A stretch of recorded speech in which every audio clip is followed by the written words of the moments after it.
పలనాడు ప్రజలందరికీ నమస్కారం. ముఖ్యంగా ఈరోజు పలనాడు ప్రజలందరికీ ఒక ముఖ్య విషయం చెప్పడానికి మీ ముందుకు వచ్చాను. వరికపుడిసెల ప్రాజెక్టు గురించి.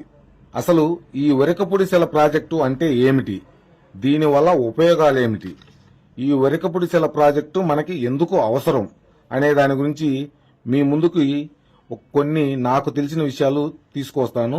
దయచేసి జాగ్రత్తగా వినండి. ఈ వరికపుడిసెల ప్రాజెక్ట్ అనేది ఇప్పటి నుంచి పుట్టిన ఉద్యమం కాదు. దాదాపుగా 70 సంవత్సరాల కళ. అంటే 7 దశాబ్దాల నుంచి ఈ వరికపుడిసెల కోసం పల్నాటి ప్రజలు పోరాటం చేస్తూనే ఉన్నారు. వరికపుడిసెల జల సాధన కమిటీ ఎగువ పల్నాడు అనే పేరు మీద 70 సంవత్సరాల నుంచి ఉద్యమాలు చేస్తూనే ఉన్నారు. ముఖ్యంగా ఈ వరికపుడిసెల ప్రాజెక్టు ఎగువ పల్నాడు ప్రజలకి చాలా చాలా అవసరం. వరికపుడిసెల ప్రాజెక్టుకు గతంలో దమ్మర్లగొంది అనే పేరు ఉండేది. ఈ వరికపుడిసెల ప్రాజెక్టు కట్టాలనే ఆలోచన నాగార్జున సాగర్ డ్యాం కట్టడానికి ముందు కోస్లా కమిటీ అనే ఇంజనీర్ల బృందం ఈ ప్రాంతానికి వచ్చి సర్వే చేసి ఒక రిపోర్ట్ ఇచ్చారు. ఆ రిపోర్ట్లో ఏముందంటే, సాగర్ జలాశయం వలన వాతావరణంలో మార్పులు సంభవించి చుట్టుపక్కల వర్షపాతం తగ్గుతుంది. దాని వలన భూగర్భ జలాలు కూడా తగ్గుతాయి. సాగర్ జలాశయంలో దాదాపు 52 గ్రామాలు, చిన్న చిన్న తండాలు మునిగిపోవటానికి వీలుంటుంది. కాబట్టి వీళ్ళంతా ఇల్లు పొలాలు అన్నీ వదిలి ఎగువ పల్నాడు మరియు పరిసర ప్రాంతాలకు వెళ్లవలసి వస్తుంది. సాగర్ కుడికాలం నీళ్లు ఎగువ పల్నాడు ప్రాంతాలైన వెల్దుర్తి, దుర్గి, బొల్లాపల్లి, పుల్లల చెరువు మండలాలకు వెళ్లవు. ఈ ఎగువ పల్నాడు ప్రజలకు అనుపు, కొప్పునూరు, జెర్రివాగు మరియు వరికపుడిసెల మొదలగు ప్రాజెక్టుల ద్వారా ఖచ్చితంగా నీళ్లను వాళ్లకి ఒక హక్కుగా అందించవలసిందిగా తెలియజేశారు. ఆ తరువాత సాగర్ నిర్మాణం ప్రారంభించడం మరియు పూర్తి చేయడం జరిగింది. కానీ ఎగువ పల్నాడుకు చేయవలసిన ఈ ప్రాజెక్టులు మొదలే పెట్టలేదు. 1972 సంవత్సరంలో కొన్ని రైతు ఉద్యమాలు జరిగాయి. ఆ ఉద్యమాల ఫలితంగా ఈ వరికపుడిసెల ప్రాజెక్టు కొరకు కొన్ని సర్వేలు చేయడం జరిగింది. 1993 సంవత్సరంలో నక్సల్స్ ప్రోత్సాహంతో కొన్ని ఉద్యమాలు జరిగాయి. ఆ ఉద్యమాల ఫలితంగా 1996 సంవత్సరంలో నారా చంద్రబాబు నాయుడు గారు మరియు 2008 సంవత్సరంలో వైఎస్ రాజశేఖర రెడ్డి గారు శంకుస్థాపన చేశారు. కానీ అటవీ శాఖ అనుమతులు లేని కారణంగా 2 సార్లు కూడా పనులు ప్రారంభం కాలేదు.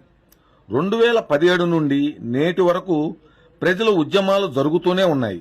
ఈ ఉద్యమాల ఫలితంగా వరికపుడిసెలకు ప్రధాన అడ్డంకి అయిన అటవీ శాఖ అనుమతులను స్టేజీ 1 వైఎస్ఆర్సీపీ ఎంపీగా ఉన్న లావు శ్రీకృష్ణదేవరాయలు గారు కృషి వలన సాధించుకోగలిగాం. అలాగే ఇంకా స్టేజీ 2 సాధించుకోవాల్సి ఉన్నది. 2023 నవంబర్ 15న వైఎస్ జగన్మోహన్ రెడ్డి గారు శంకుస్థాపన చేశారు. కానీ నిధులు కేటాయించడం కారణంగా పనులు ప్రారంభం కాలేదు. అసలు ఈ వరికపుడిసెల ప్రాజెక్టు ఎంతవరకు విస్తరణ ఉంటుందంటే, జిల్లాల వారీగా 2 జిల్లాలు, పల్నాడు జిల్లా, ప్రకాశం జిల్లా, నియోజకవర్గాలుగా మాచర్ల, వినుకొండ, గురజాల, ఎర్రగొండపాలెం, మండలాలుగా చూస్తే వెల్దుర్తి, దుర్గి, కారంపొడి, మాచర్ల, గురజాల, బొల్లాపల్లి, పుల్లల చెరువు. మొత్తం 30 చెరువులకి 100 గ్రామాలు 1,30,000 ఎకరాలకు సాగునీరు అందుతుంది. అలాగే 5 లక్షల మంది ప్రజలకు తాగునీరు అందుతుంది. ప్రస్తుతం ఎగువ పల్నాడు పరిస్థితి ఎలా ఉంది అంటే, కృష్ణానదికి 5 కిలోమీటర్ల దూరంలో ఉన్న త్రాగటానికి నీళ్లు లేవు.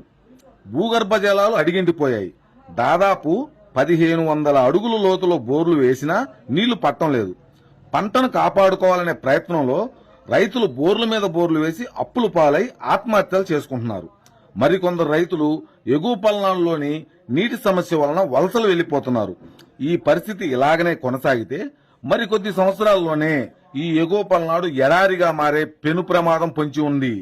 ఈ కారణంగా రాబో నూతన ప్రభుత్వం తన మొట్టమొదటి బడ్జెట్లోనే వరికపుడిసెల ప్రాజెక్టు నిధులు కేటాయించి పూర్తి అటవీ శాఖ అనుమతులతో పనులు ప్రారంభించే విధంగా మనం ఖచ్చితంగా డిమాండ్ చేసి వరికపుడిసెలను సాధించుకుందాం.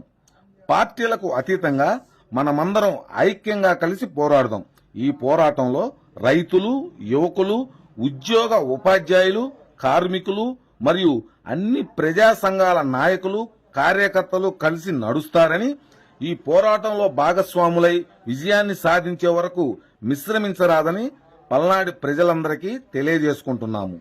ఇట్లు ఒరకపుడిసెల జలసాధన సమితి, ఎగో పల్నాడు. ధన్యవాదాలు.